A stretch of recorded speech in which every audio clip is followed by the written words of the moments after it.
I don't have the van this week. It's in for an MOT in service, and I haven't managed to get out and about. As happens with myself, I'm constantly asking myself, and little questions pop into my head and what have you. And this week, one of those questions was about Generation X and burnout. Gen X goes across the 45 to 60 bracket now, very much in their middle age. I was thinking about Generation X and burnout because the stats kind of show that Generation X doesn't really doesn't show the same levels of burnout that other generations do. But Generation X also has this reputation, and I think it's completely a cliche and not really based on truth that much, that we don't care. I think it's more that Generation X, because of the way we were brought up and what have you, and this goes across the board, and every country's different, but there is more of a sense of being independent, being a bit skeptical about things.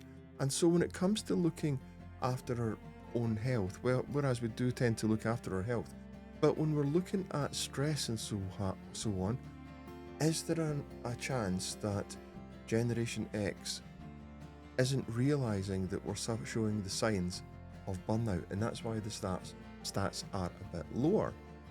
Is it a case that what we think is resilience, because that idea of independence, that idea of just getting on with it and what have you, which is an image that is both enjoyed by Gen X and put upon Gen X, but that idea of resilience and the one that we're just getting on with things, are we mistaking just getting on with things and to a certain extent ignoring what's actually happening and how we're feeling? Are we mistaking that for resilience?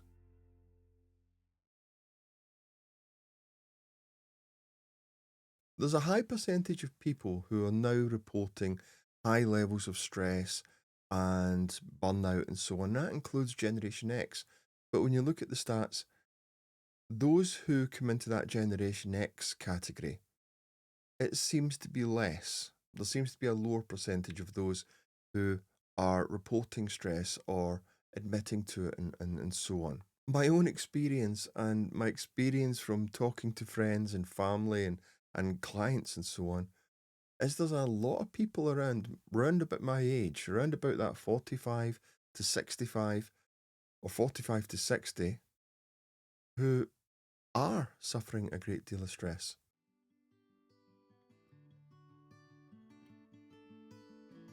There is an idea about people who are Generation X that we are independent, we get on with things, we're self reliant, and what have you. And I think we can all suffer from this. The idea of asking for help or getting help is something that is difficult to do. And to a certain extent, if you're brought up or if society believes that you just get on with things and that's in you, that's part of your psyche, that even if things are getting a bit difficult, you just get on with things, then asking for help can actually feel a bit shameful. You actually start to feel guilty about it. And that makes it even worse. And we think that, okay, I'm feeling this, but I don't want to admit that there's help. And okay, maybe you don't say these things consciously, but at the end of the day, it stops you from asking for help and you feel worse. And this, again, I'll go back to, is this just getting on with things actually us fooling ourselves into thinking that it's resilience? And is this idea of only asking for help when we really, really need it, is it building into the idea that we're self-reliant and therefore we are showing resilience? We recognize resilience as a healthy thing. We see it as something that means we can keep going, we can push through. If it's allowing us to keep pushing through, surely that's a good thing, and it must be resilient. So therefore, if we're just pushing through, if we're just continuing on no matter what, no matter whether we're actually feeling stressed and it's affecting our health or affecting how we are in our lives and our families and so on, that must be resilience because it's allowing us to push through, surely. So if it's not just pushing through, what actually is resilience, especially when we consider it from a healthy point of view? Well, resilience is, yes, it keeps us going, but it's about adapting. It's about adapting to the scenario, it's about adapting to what's happening to us. It's about recovering, recognizing that we need to recover. So you need to have a certain amount of self awareness. to actually listen to your own body, listen to how you are, how you feel, and adapt to what's happening. Allow yourself to recover, allow yourself to rest. And it's about maintaining well being despite the challenges. That's resilience, not just pushing through and hoping that you can get to the end.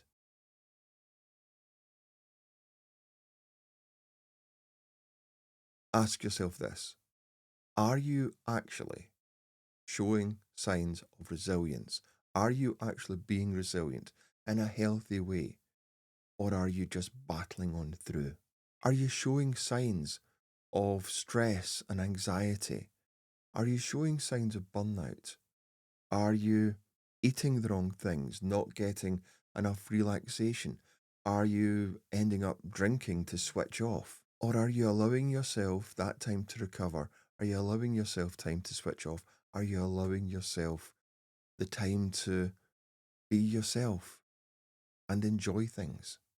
You know, it's not failure, it's not shameful, there isn't anything bad in accepting that you have limits. Knowing what your limits are is a really healthy thing to know, because if you do that, you're going to be able to keep going properly. You're going to be able to be properly resilient.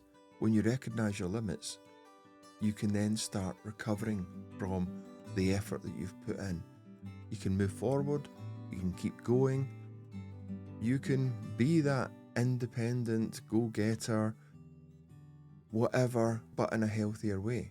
We can respond to stress in a better way. We can respond to it with more knowledge. We get stressed, it's a natural thing. There are positives for a bit of stress, but sometimes it can get really bad.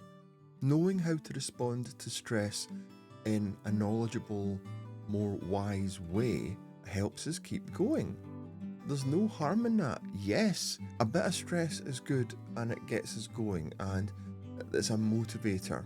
But it doesn't mean to say that the only way that we can do things is by being stressed out, because stressed out will burn us out. There you go. That's proper burnout. And I think that sometimes if we don't realize and manage that stress more wisely, more intelligently, more knowledgeably, then that's when we start to burn out. And I think that this thing where sometimes we can think that we're keeping going, therefore we must be resilient, and if we're resilient, we can cope with stress, is what causes a burnout without us even realizing it. Generation X like to think of themselves as independent. We keep getting things done. We don't need to wait for this. We don't need to wait for that. We can just get on with things. And that's great. Independence is a great thing. But resilience allows us to be stronger. And sometimes that resilience, if we're listening to it and managing it properly, also shows up sooner when we need to ask for help.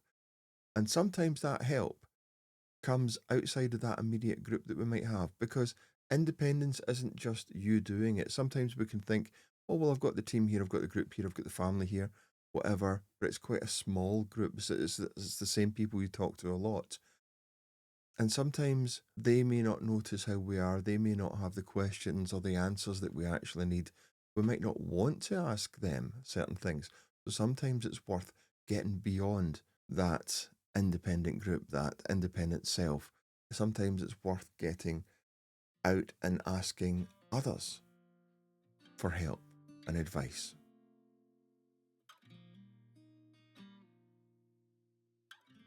Going back to that question I asked myself about, basically, is Generation X too busy to notice burnout? The idea, I think, and this is just my thoughts, the idea I think that Generation X has of resilience is one about survival, independence, and enduring without complaint.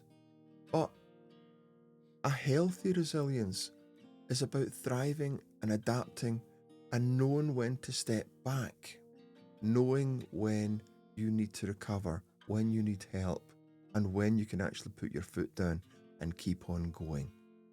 And maybe that is the real thing, knowing when you can keep going and when it's time to take the foot back off the pedal. Ask yourself this: when I give myself a chance to relax, how do I switch off? Is it a healthy way? Is it a way where at the end of that, you're waking up the next day and you're full of energy, or at the very least a bit of energy? Or is it a more negative way where you're waking up the next day and the thought in your head is, oh no, another day? Which is it? The one where you're full of energy, or the one where you just really don't want to face the rest of the day, but chances are you do it anyway? One's resilience and one is a fast track to burnout. Don't forget about the course that I went and announced last week. If you are similar age to myself, between your 50s and upwards, and you have looked at what your goals are but are maybe stumbling over a few things, then there's a link in the description of this video. Sign up, get some emails about the details of the course. It's about getting from stuck to started. That's everything this week. Thanks very much for everything, for some of the great responses and so on. Thanks. I'll see you next week. Bye.